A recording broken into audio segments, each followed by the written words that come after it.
Orang tokoh yang bernama Habib Utsman bin Yahya. Oh, ada Habib.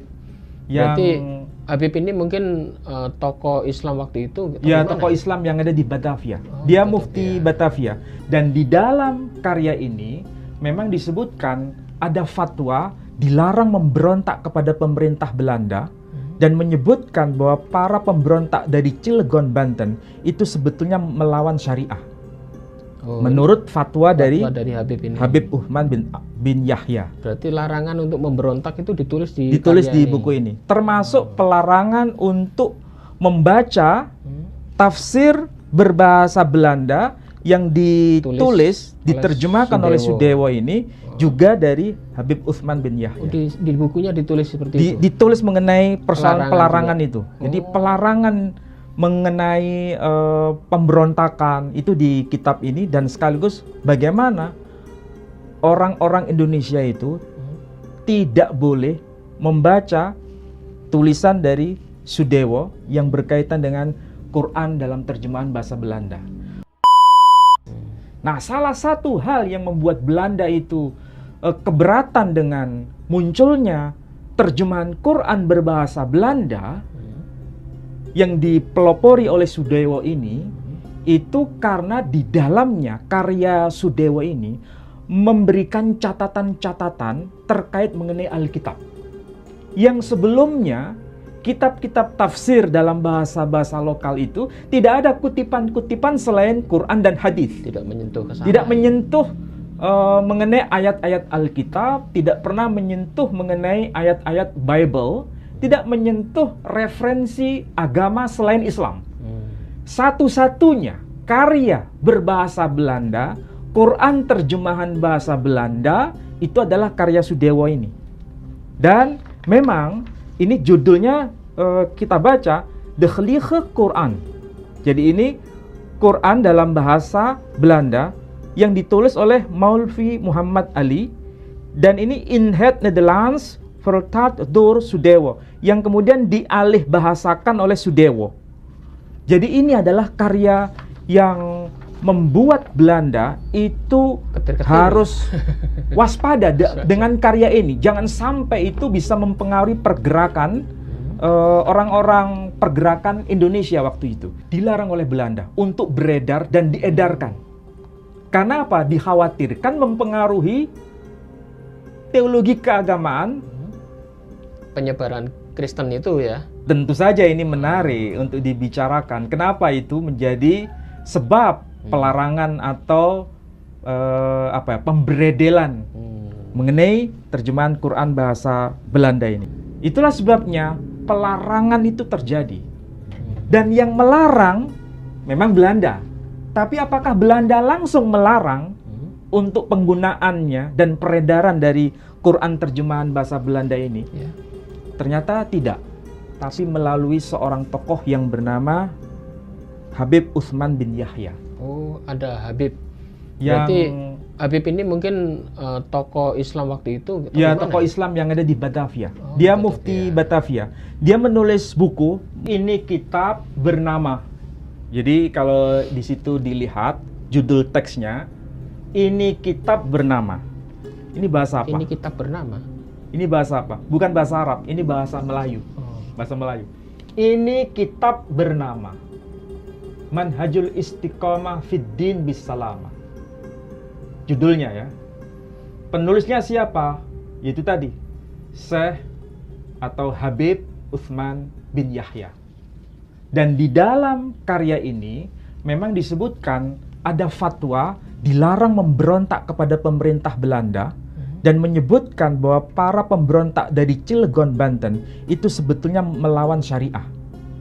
Menurut fatwa dari Habib ini. Habib Utsman bin Yahya. Berarti larangan untuk memberontak itu ditulis di buku ini. Termasuk pelarangan untuk membaca tafsir berbahasa Belanda yang diterjemahkan oleh Sudewo ini juga dari Habib Utsman bin Yahya. Di bukunya ditulis seperti itu. Ditulis mengenai persoalan pelarangan itu. Jadi pelarangan mengenai pemberontakan itu di kitab ini, dan sekaligus bagaimana orang-orang Indonesia itu tidak boleh membaca tulisan dari Sudewo yang berkaitan dengan Quran dalam terjemahan bahasa Belanda.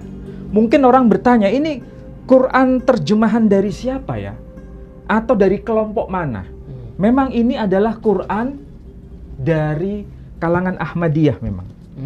Ini kalangan Ahmadiyah. Tapi persoalannya, apakah karena Ahmadiyahnya itu yang menyebabkan pelarangan peredaran Quran ini dalam bahasa Belanda? Sepertinya ini adalah alasan yang minor. Alasan yang mayor bukan masalah sektariannya, tapi karena di sini secara tegas yang menyebutkan bahwa yang disembelih itu Ishak dengan menggunakan ayat-ayat Alkitab, itu adalah karya ini. Kutipan-kutipan Alkitab itu yang menyebabkan. Jadi kalau dianggap ini karena berasal dari kalangan Ahmadiyah, nampaknya itu alasan yang minor saja, kalau menurut saya ya. Tapi alasan mayornya itu karena kutipan ayat Alkitab itu memang banyak di sini. Dan itu tidak dijumpai dalam tulisan tafsir lain. Iya kan? Ini kalau ditulis bahasa Indonesia mungkin menarik ini ya. Ini sudah diterjemahkan dalam bahasa Indonesia juga. Sudah. Tapi yang saya tahu, kenapa ini menjadi karya berbahaya menurut pemerintah Belanda? Karena memang diakses oleh para akademisi, para sarjana, dan mereka itu para penggerak kebangsaan pada masa itu, termasuk Bung Karno sendiri kan? Iya.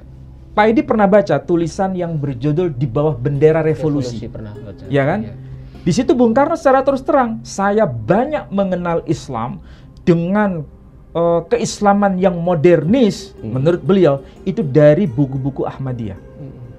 Dia terus terang mengatakan begitu. Meskipun dia bilang, meskipun saya tidak sepakat dengan Hazrat Mirza Ghulam Ahmad, tetapi dari buku-buku tulisan dari kalangan Ahmadiyah, termasuk Quran terjemahan bahasa Belanda ini, yang menyebabkan Belanda itu mewaspadai karena mengutip ayat-ayat Alkitab itu. Apalagi pakai bahasa Belanda. Apalagi pakai bahasa Belanda. Bahasa Belanda waktu itu kan bahasanya orang elit ya. Bahasa elit. Bahasa orang-orang pergerakan, orang betul. Pendidikan tinggi itu kan rata-rata Belanda semua bahasanya. Karena kita tahu Pak Edi, bahasa para penggerak kebangsaan, orang-orang pergerakan waktu itu, mereka itu kan orang-orang yang sangat kritis terhadap kolonial.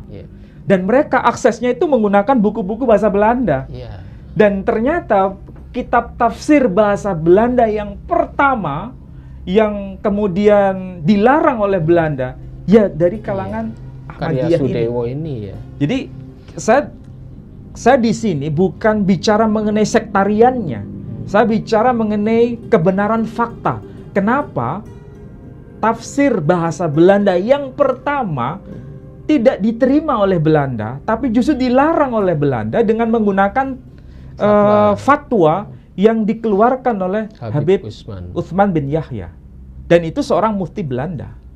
Kenapa dilarang? Apakah karena alasan sektarian? Mungkin ya, tapi kan minor alasan itu.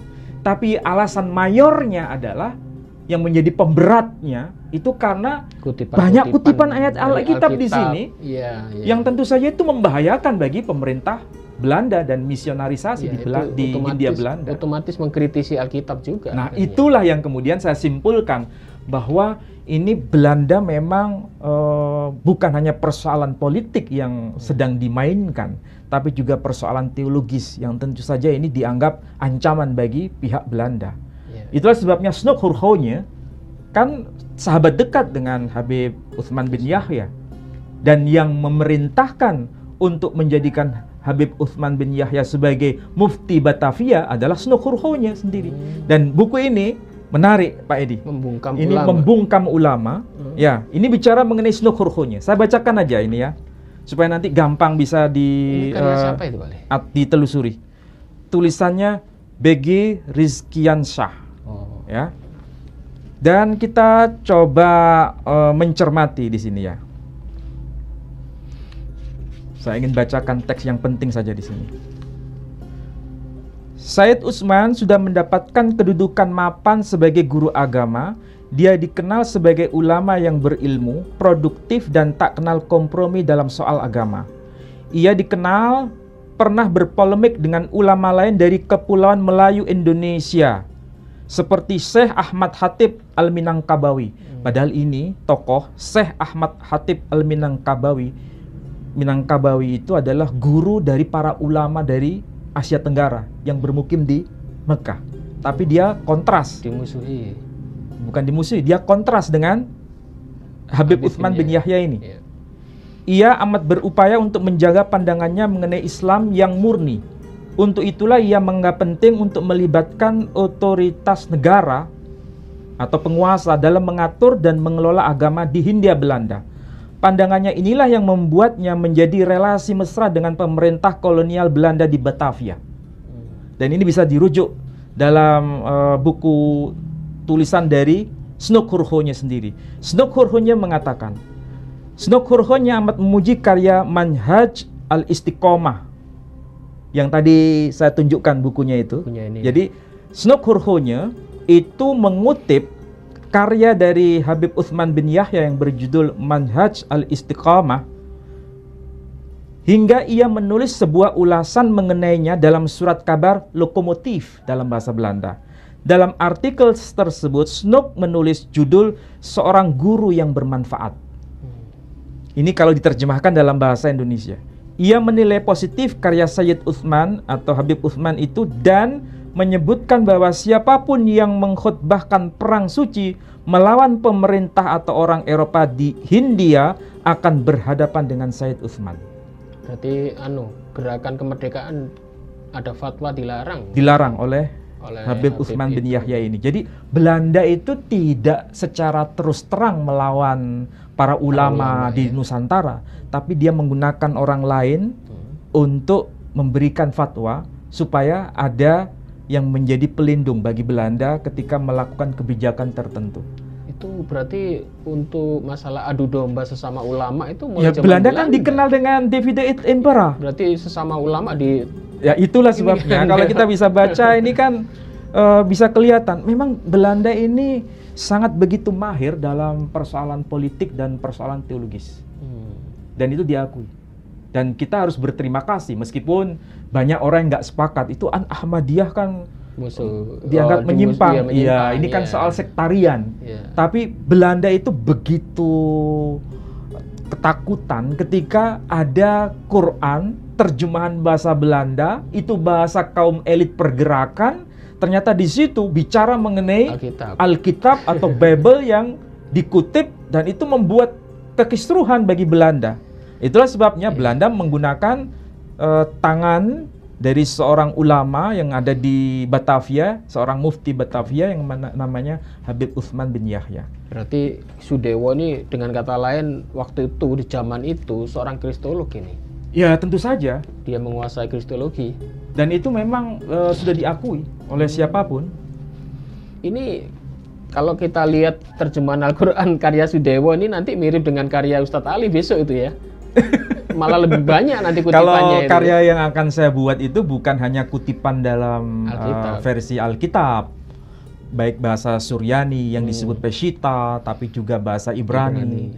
Tapi juga ada teks-teks Weda dalam bahasa Sanskrit, termasuk kitab Dhammapada Buddha. Jadi Buddha, Hindu, Yahudi, Kristen. Ya semua akan saya berikan catatan itu karena ada link dengan ayat-ayat Al-Quran, dan itu saya kira tidak ada masalah. Berarti justru semakin memperkaya perspektif kita. Berarti lebih luas lagi. Lebih luas lagi.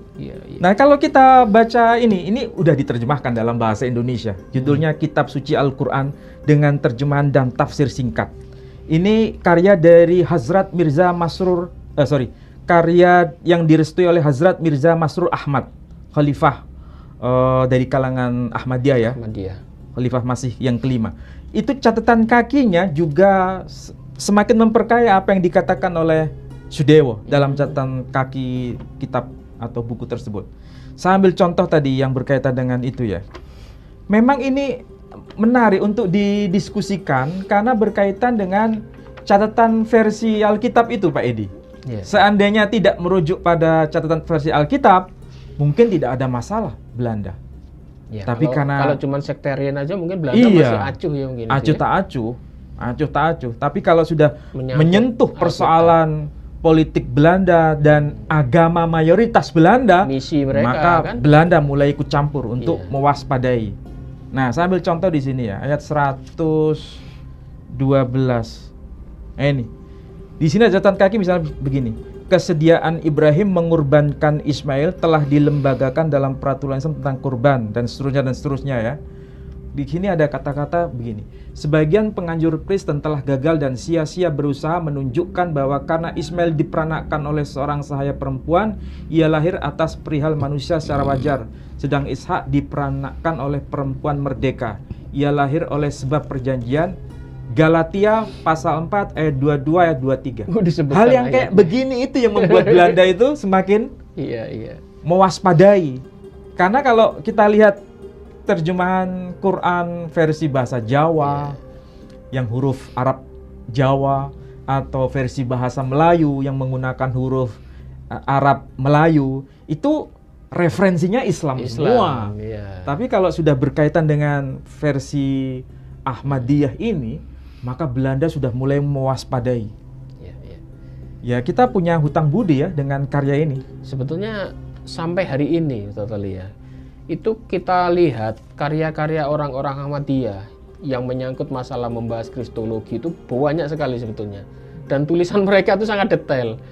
Jadi kalau kita orang awam yang tidak paham ini tulisan siapa, itu dipikir tulisan pakar Islam. Ternyata di bawahnya tertulis karya dari kelompok Ahmadiyah. Jadi kayaknya dimulai dari kristologi Sudewo itu di zaman pemerintah Belanda yang sudah menguasai kristologi, sampai hari ini kelompok Ahmadiyah ini masih konsen. Ya, kalau kita mengetahui penerbitan Quran bahasa Indonesia yang pertama itu tahun 1965. Itu bagian awal, itu pengantarnya itu semua berasal dari catatan kaki saudara kita kaum Ahmadiyah. Oh gitu. Iya. Nanti suatu saat kita bahas.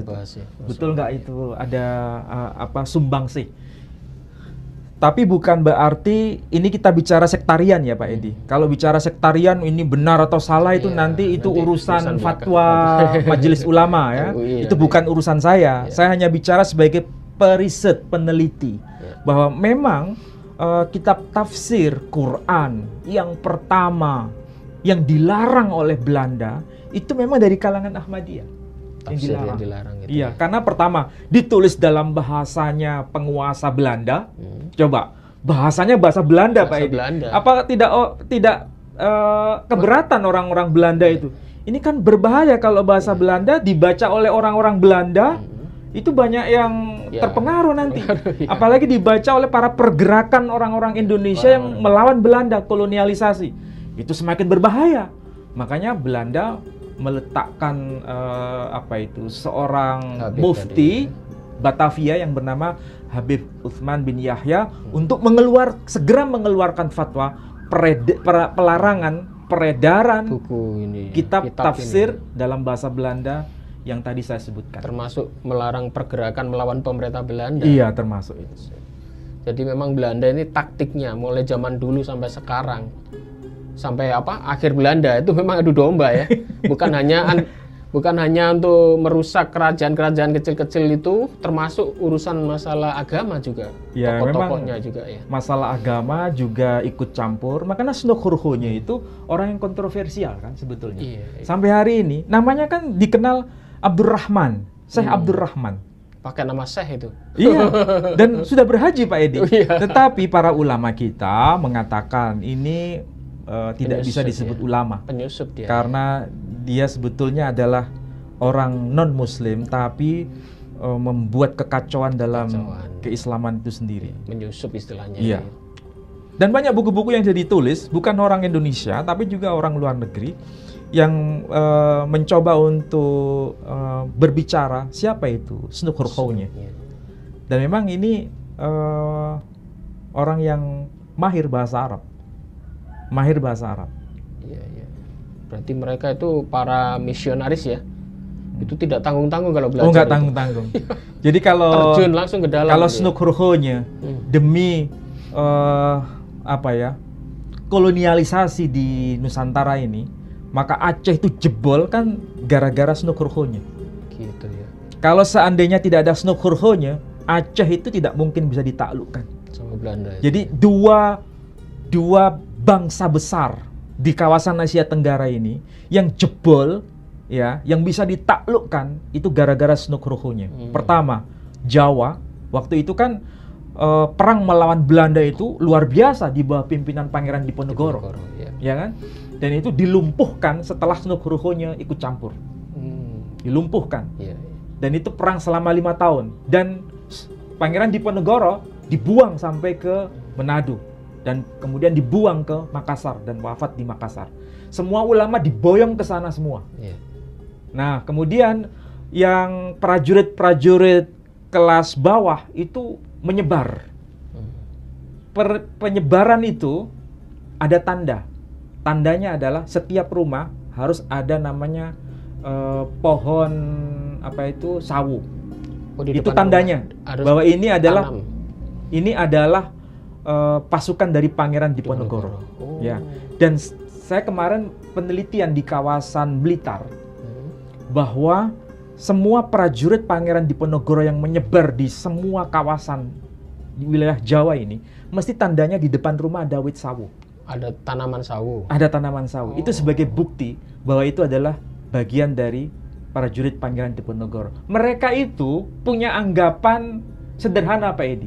Pangeran Diponegoro bukan dibuang, tapi dihajikan oleh Belanda. Jadi mereka menunggu kedatangan itu, tapi nggak datang-datang. Oh gitu. Akhirnya apa? Mereka mewariskan tradisi yang namanya membaca Serat Ambio. Serat Ambia. Tahu apa isinya Serat Ambia? Itu cerita para nabi dan perjuangan para nabi. Itu dibaca dalam bentuk macopatan. Dan kemarin saya riset di wilayah Blitar. Bahasa Memang Jawa betul, gitu. bahasa Jawa. Itu dibacakan mulai dari habis Isya sampai mau subuh. Dibaca semua itu. Itu hari tertentu atau gimana? Kalau tradisi yang sekarang itu pada momen-momen tertentu. Tapi kalau dulu itu dibaca setiap pekan itu. Setiap minggu. Setiap pekan. Ya entah hari Kamis atau hari istimewa. Biasanya ada hari-hari tertentu. Dan begitulah ketika ulama-ulama diasingkan, diboyong sampai ke Manado, meninggal wafat di sana. Di sini sudah nggak ada ulama-ulama lagi yang otoritatif, hanya ulama kelas bawah dan menyebar, terpecah-pecah. Gitu ya. Belanda mulai masuk dengan keputusan melalui fatwa. Dari siapa? Habib Utsman bin Yahya. Nah, di Aceh juga begitu. Aceh hancur melalui fatwa-fatwa begitu. Makanya tadi seperti Syekh Yusuf tadi dibuang ke Afrika. Dibuang sampai ke Afrika. Dibuang sampai ke Afrika. Sampai meninggal di sana. Iya. Bahkan menciptakan buku pun dicetak di Mesir akhirnya. Iya, betul. Iya. Jadi kita belajar banyak mengenai sejarah kita. Bagaimana kalau sebuah bahasa itu dianggap berbahaya, ya bahasa Belanda waktu itu. Iya. Maka kalau tafsir berbahasa Belanda dan itu sudah mulai bicara mengenai Alkitab, mau tidak mau Belanda harus ikut memberangusnya. Itu dengan cara dilarang. Nugroho-nya tuh menciptakan buku kamus itu ya? Nugroho-nya tidak membuat buku yang berupa kamus. Apa itu? Dia membuat keputusan-keputusan kebijaksanaan dalam bentuk fatwa-fatwa keputusan Belanda maksudnya ya. Dan itu ditulis dalam bahasa Belanda. Dan itu juga dicantumkan dalam surat kabar namanya lokomotif dalam bahasa Belanda di Netherlands Belanda. Karena dia sudah menguasai Al-Quran, menguasai Pak Edi, bukan hanya menguasai bahasa Belanda, menguasai bahasa Arab. Jadi dia bisa memecah belah dari dalam. Iya. Kemudian membenturkan antara ulama Indonesia sendiri. Iya. Kemudian dia memakai Habib untuk mengeluarkan fatwanya. Wah, lihai dia ya. Itulah sebabnya kita harus paham sejarah. Supaya kita belajar dari sejarah, kita bisa merawat kebangsaan kita ini ke masa depan, supaya kita bisa tahu langkah apa yang terbaik untuk kita lakukan. Ya, ada dua hal yang perlu kita cermati, bahwa pemerintah Hindia Belanda ketika berkuasa di Asia Tenggara ini memang tujuannya bukan sekedar demi kekuasaan politik, tapi juga persoalan teologis, menyebarkan agama, misionarisasi, dan itu harus dipahami. Karena kita tahu sebelum pemerintah Hindia Belanda masuk ke kawasan Asia Tenggara, umat Islam di kawasan Asia Tenggara ini sangat besar, dan ini menjadi modal sosial bagi pemerintah Hindia Belanda untuk bisa menyampaikan Injil kepada mereka. Dan tentu saja pada masa itu pemerintah Hindia Belanda tidak bisa berkiprah sendiri, harus melibatkan orang dalam. Dan salah satunya adalah berkaitan dengan tokoh yang kontroversial yang bernama Habib Utsman bin Yahya, yang direkomendasi oleh Snukruhonya menjadi seorang mufti Batavia, yang sebelumnya mufti Banten telah diasingkan oleh Belanda ke Afrika Selatan. Itu yang pertama. Yang kedua, penerjemahan Quran dalam bahasa Belanda yang pertama kali itu digarap oleh seorang pribumi yang bernama Sudewo, dan itu dianggap ancaman oleh Belanda karena dikhawatirkan kalau ini menyebar secara masif kepada para intelektual pergerakan Indonesia, ini akan semakin membahayakan posisi Belanda, termasuk misionarisasi itu. Dan yang paling penting di sini, satu-satunya tafsir yang secara tegas menyebutkan yang disembelih itu Ismail, itu adalah karya dari Sudewo, dengan menggunakan kutipan ayat-ayat dari Alkitab. Yang tafsir-tafsir sebelumnya tidak secara tegas menyebutkan Ismail. Itulah sebabnya, karena ini melawan atau kontra dengan Alkitab bahasa Belanda yang menyebutkan Ishak sebagai anak yang disembelih, maka Belanda melakukan pelarangan peredaran de Heilige Quran yang ditulis oleh Sudewo. Dan yang terakhir, Belanda punya lembaga khusus yang namanya, lembaga itu disebut Batavia Genootschap van Kunsten en Wetenschappen. Apa itu? Itu lembaga penelitian yang dipelopori oleh orang-orang intelektual Belanda yang ada di Batavia untuk menerbitkan Bible dalam bahasa lokal, termasuk juga karya Klinkert, dan juga karya-karya bahasa Belanda diterjemahkan dalam huruf lokal Jawa dan sebagainya. Bahasa Jawa, bahasa Sunda, bahasa Melayu. Tetapi karya ulama-ulama kita tidak difasilitasi untuk penerbitan di Batavia Genootschap van Kunsten en Wetenschappen, justru mereka menerbitkannya sampai ke wilayah Mesir. Apakah itu salah satu strategi supaya keilmuan Islam tidak bisa berkembang pada masa Hindia Belanda? Itulah jawabannya. Itulah tadi pernyataan dari Manasib Ali yang membongkar awal mula pembelokan sejarah dan pengkhianatan para kaum Ba'alawi kepada bangsa Indonesia, yang mana ada salah satu oknum, yaitu Habib Umar bin Yahya, yang membuat sebuah kitab yang mendoktrin dan melarang bangsa Indonesia melawan penjajah Belanda. Dan ini bisa menjadi momok yang menakutkan jika generasi penerus terus menyuarakan hal tersebut. Bagaimana menurut pendapat teman-teman semua? Silakan lanjut di kolom komentar. Terima kasih yang sudah selalu support di Arman Al-Fatih. Kita ketemu lagi di video selanjutnya. Min afu minkum. Wassalamualaikum warahmatullahi wabarakatuh.